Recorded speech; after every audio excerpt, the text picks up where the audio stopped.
power is a trap, but faith is a furnace. Most kings spend their lives building fortresses to protect their bodies, but Louis IX, the man who would become a saint, spent his life building a pyre for his own soul. In the shadows of the 13th century, while other monarchs clutched their gold and whispered of backstabbing neighbors, Louis looked toward the blistering sands of the east and saw not a kingdom to be conquered, but a debt to be paid in blood. He did not go for glory like Richard the Lionheart, nor did he go for politics like the cynical Frederick. He went because he was haunted. He went because his mother, the iron-willed Blanche of Castile, had whispered into his ear since he was a child that she would rather see him dead at her feet than see him commit a single mortal sin.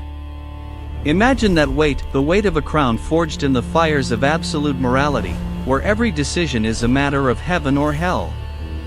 The air in Paris during the mid-1200s was thick with the scent of incense and the underlying rot of a growing city, but Louis moved through it like a ghost. He was a king who sat beneath an oak tree in Vincennes, inviting the lowest peasants to speak their grievances. This wasn't mere charity, it was a subversion of the entire feudal world. He was stripping away the layers of corruption that had defined the nobility for centuries, replacing the iron fist of the knight with the cold, unyielding scales of divine justice. He banned the trial by ordeal, no more throwing men into pits to see if they floated, and demanded evidence. He was creating a new world, a legalistic machinery that would eventually make France the master of Europe, but at the time, it looked like madness. He was a king who washed the feet of lepers, pressing his royal flesh against the weeping sores of the dying, unbothered by the stench of mortality because he believed he was already living for the next world. But even a saint has his obsessions. For Louis, it was the relics of the Passion. When the Byzantine Empire began to crumble, its rulers grew desperate, putting the very instruments of Christ's death up for collateral like common trinkets in a pawnshop. They held the Crown of Thorns, the ultimate symbol of suffering and sovereignty. Louis didn't just want it, he needed it. He paid a sum that would have bankrupted any other nation, a king's ransom for a circle of dried brambles.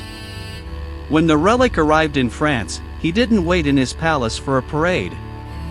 He stripped off his shoes, discarded his silk robes, and walked barefoot through the mud, carrying the wooden crate on his shoulders. He built the Sainte-Chapelle, a jewel box of stained glass and stone, just to house those thorns. It was a statement to the rest of the world. The heart of Christendom had moved from Rome and Constantinople to Paris. But thorns have a way of drawing blood, and Louis's devotion was leading him toward a catastrophe that would stain the Mediterranean red. The year 1244 brought news that shattered the peace of the French court. Jerusalem had fallen again.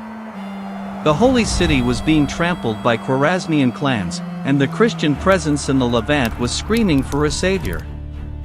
At the same time, Louis fell deathly ill. The shadows of the Valley of Death were closing in, his breathing shallow, his pulse fading. In the darkness of his fever, he made a pact.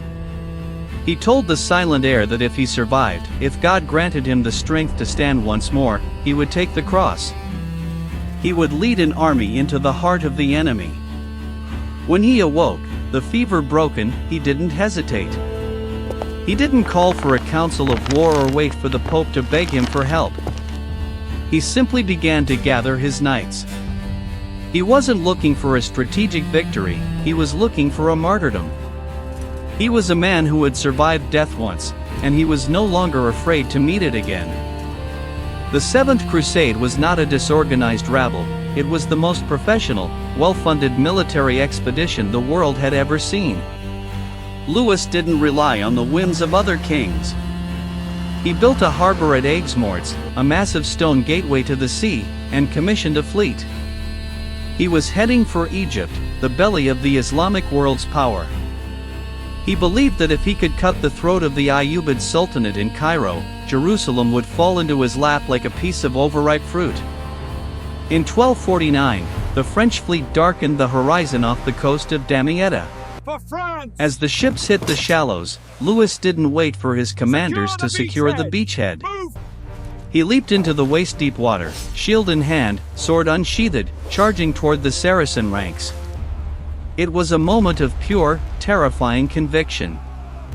Damietta fell in a single day, abandoned by a panicked garrison. It seemed as if God was indeed smiling on his king. But the Nile is a deceptive god, and the heat of Egypt has a way of melting even the strongest resolve. The march toward Cairo became a descent into a waking nightmare. As the French army moved deeper into the delta, the landscape turned against them. The canals and marshes of Mansoura were a labyrinth of mud and death. Louis's brother, the impetuous Robert of Artois, led a vanguard into the city streets, blinded by arrogance. He thought the enemy was broken, but he was riding into a trap. In the narrow alleys, the Mamluks, the elite slave soldiers who would soon become the masters of the East, lurked with fire and steel. Robert and his knights were butchered, their armor becoming their coffins in the stifling heat. Louis, hearing the screams of his dying men, fought like a lion to hold the line, but the momentum was gone. The Nile flooded, the supply lines snapped, and then came the plague. Scurvy and dysentery began to hollow out the French army from the inside. Men who had crossed the sea for glory were now crawling in the dirt, their gums rotting, their strength evaporated. Louis himself was not spared. The king was seen huddled in his tent, so weakened by disease that he could barely sit upright, yet he refused to leave his men. He was offered a chance to escape, to take a boat back to the safety of Damietta, but he shook his head. A king does not abandon his flock when the wolves arrive. The retreat was a slow-motion execution. The Mamluks harassed them at every turn, picking off the stragglers, until finally, the entire French army was surrounded at Fariscourt. Thousands were slaughtered. The rest, including the King of France himself, were clapped in irons. This was the ultimate humiliation. The most Christian king, the man who owned the Crown of Thorns, was now a prisoner of the very people he had come to destroy. The Mamluks didn't see a saint, they saw a massive payday. They demanded a ransom so astronomical it felt like a joke, 400,000 livres and the return of Damietta. Inside the prison, the pressure was suffocating. The Mamluk guards, who had just assassinated their own sultan in a bloody palace coup, threatened Louis with the bernacle, a torture device designed to crush a man's bones. They demanded he renounce his faith, that he bow to their will. Louis looked at them with eyes that had already seen the face of God in his fevers and simply said no. He was a man who had spent his life preparing for this moment of absolute trial. His resolve was so chilling, so unshakable, that even his captors began to feel a strange, creeping respect for him. They realized they weren't dealing with a politician, they were dealing with a fanatic of the highest order. Eventually, the ransom was paid. His queen, Margaret of Provence, who had been left behind in Damietta, managed to scrape together the gold and negotiate his release while she was still recovering from childbirth. Louis was free, but he was a broken man. He spent 4 years in the Holy Land, rebuilding the walls of Acre and Jaffa, trying to salvage what was left of the Crusader states. He walked through the ruins of his ambitions, a king without an army, a saint without a miracle. When he finally returned to France in 1254, the people didn't see a loser. They saw a man who had been through the fire and come out tempered like steel. His influence grew even greater. He settled disputes between the kings of England and Aragon, he became the moral arbiter of the Western world. But the itch of the East never left him. The failure of Egypt was a splinter in his soul. He believed his defeat was a punishment from God for his own hidden sins, and he spent the next 15 years in even deeper asceticism, wearing a hair shirt beneath his robes and spending hours on his knees in prayer, his eyes fixed on the horizon. In 1270, against the advice of his counselors and even the Pope, Louis took the cross a second time. He was an old man now, his body frail, his hair white, but the fire in his chest was hotter than ever. This time, he headed for Tunis. Rumors had reached him that the Bay of Tunis was ripe for conversion, that if a Christian army appeared, the North African kingdom would fall and provide a new base for an attack on Egypt. It was a delusion born of hope and desperation. When the French fleet landed in the scorching heat of the Tunisian summer, there was no welcoming committee of converts. There was only the desert sun and the rising dust of another plague. The camp was quickly overwhelmed by dysentery. One by one, the knights fell. Then, the king's son, John Tristan, died in his father's arms. Louis was the next to go. He lay on a bed of ashes in his tent, the sound of the surf and the distant calls to prayer echoing in the air. He wasn't screaming or lamenting his lost kingdom. His last words were a whisper, a call to the city he had never been able to save, Jerusalem. Jerusalem.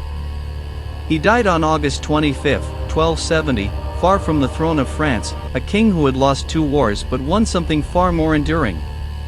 Within 27 years, the Church would declare him a saint, the only king of France to ever hold that title. His body was dismembered, his flesh buried in Tunisia, his bones returned to the Basilica of Saint Denis, and his heart taken to Montreal. He was scattered across the world he had tried to unify under the cross.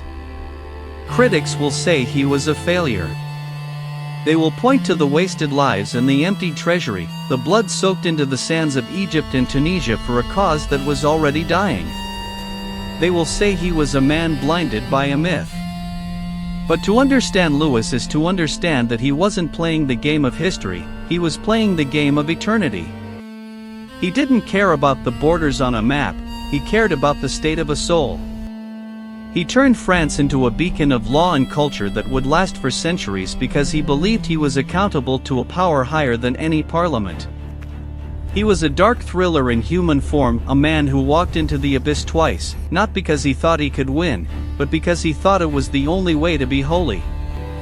The legacy of St. Louis isn't found in the ruins of the Crusader castles or the silent halls of the Sainte-Chapelle alone.